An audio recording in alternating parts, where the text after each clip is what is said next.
अयोध्या जी आए थे, महाराज जी का दर्शन हुआ था, तो सोचे कि महाराज जी से कुछ बातें करें। तो महाराज जी से मेरी बात हो रही है, आप लोग भी सुनिए और महाराज जी से कुछ हम लोग ज्ञान लें।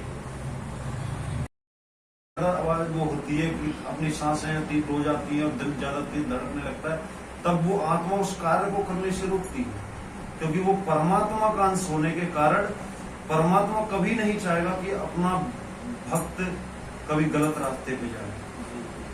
तो आत्मा तो कहती है कि गलत मत करो, लेकिन बुद्धि और मन कहता है कि मुझे ये करना है, इसी से मुझे ये लाभ होगा। मतलब अपने क्षणिक लाभ के लिए अपनी बुद्धि और मन की सुनता है, ना कि आत्मा की सुनता है। और व्यक्ति क्या कहता है, इस चीज की गवाही मेरी आत्मा ने दी। आत्मा कभी गवाही नहीं देती, क्योंकि परमात्मा कभी पाप करने की आज्ञा दे ही नहीं सकता है।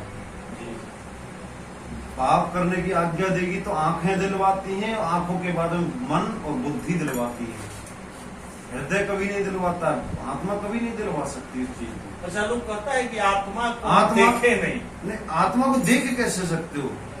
एक चीज बताइए आप, आत्मा को यदि आपको देखना है, उस चीज का भी हमारे पास प्रमाण वो है।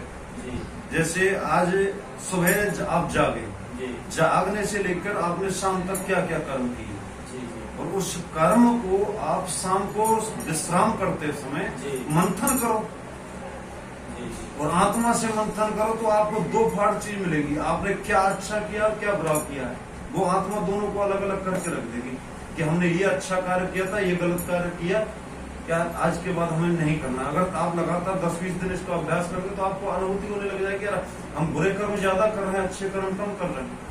जब आपको अनुभूति आत्मा की, जब प्रत्यक्ष अनुभूति होने लग जाएगी, हमारे अंदर जो आत्मा है वो हमें सत्य की और असत्य की दोनों की बात बता रही है। आत्मा को महाराज जी देखा जा सकता है? नहीं। आत्मा को देखा जा सकता है तो दूसरे व्यक्ति में, स्वयं के अंदर नहीं। जैसे अगर हम जाते हैं किसी साधु संत के पास जाएं, गृहस्थ के पास जाएं, ऐसे भी गृहस्थ हैं जो अपने द्वार पर आए हुए किसी भी व्यक्ति को खाली हाथ नहीं जाने देते, बड़े प्रेम से भोजन कराते हैं अतिथि को आए हुए देख के। और कुछ लोग होते हैं कि अरे यार ऊँग आ गई, इनको दूर भगाओ, सरदर्द हो गया, लेकिन अब मजबूरी है, उनको खाना बना के खिलाना है, वो खिला रहे हैं, केवल वो एक औपचारिकता निभा रहे हैं। और वहीं अगर कोई प्रेम व्यवहार वाला व्यक्ति है, वो समझता है कि हमारे घर में अतिथि आए, उसको भोजन कराने का भाग्य दिया भगवान ने, वो अपने भाग्य की खाया, हम अपने भाग्य की खाएंगे। अगर उसके भाग्य का लिखा तो वो खाएगा, और जहां से भी उसका दाना पानी लिखा वो वहां पाएगा, उसे कोई नहीं बदल सकता है। तो सबसे बड़ी बात यहाँ यही आती है, हम लोगों की सोच घटिया हो गई इस कलयुग में, और हम लोग कलयुग को दोष देते। कलयुग का इसमें दोष नहीं है, हमारी मानसिक सोच बिगड़ती जा रही है। अच्छा महाराज जी, कहीं सुने हैं कि उम्र नहीं होती, सांसें होती है। इंसान की उम्र नहीं होती, सांसें होती। देखो, शरीर की उम्र का तो ये है कि शरीर की उम्र कभी होती नहीं। शरीर की उम्र केवल हम लोगों को बढ़ते हुए इसलिए दिखती है क्योंकि हम उसे इतना सा देखते हैं। और जैसे जैसे उसकी वर्ष प्रति वर्ष उम्र बढ़ती जाती है तो उसका आकार बढ़ता जाता है। हम उससे उसका आकलन लगाते हैं कि इसकी इतनी उम्र हो गई। लेकिन किसी व्यक्ति की अल्पकाल में ही मृत्यु हो जाती है, किसी की 2 दिन बाद मृत्यु हो जाती है, तो उस व्यक्ति की सांसों की गिनती होती है ना। अगर आप धर्म ग्रंथों में पढ़ेंगे तो आपको पता लगेगा कि भगवान ने हमें गिनती की सांसें दी है, ना कि उम्र दी है। सांसें दी, हाँ, उम्र नहीं दी है। उम्र कुछ नहीं, उम्र कुछ नहीं है। जो आप सांस ले रहे हैं वही उम्र है।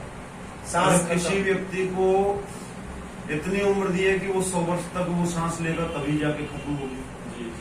और किसी व्यक्ति के अंदर 100 ही सांस दी और उन 100 सांसों को निकाल देता 1 महीना, जिन्हें योगी कहते हैं। महाराज जी का दर्शन हुआ और महाराज जी बहुत सारा बात बताए, आप लोग भी सुने होंगे।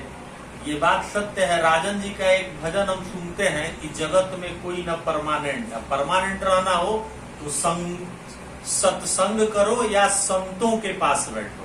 तो ये बात सही है कि संत के पास बैठने से संतों की संगत। जय सिया राम।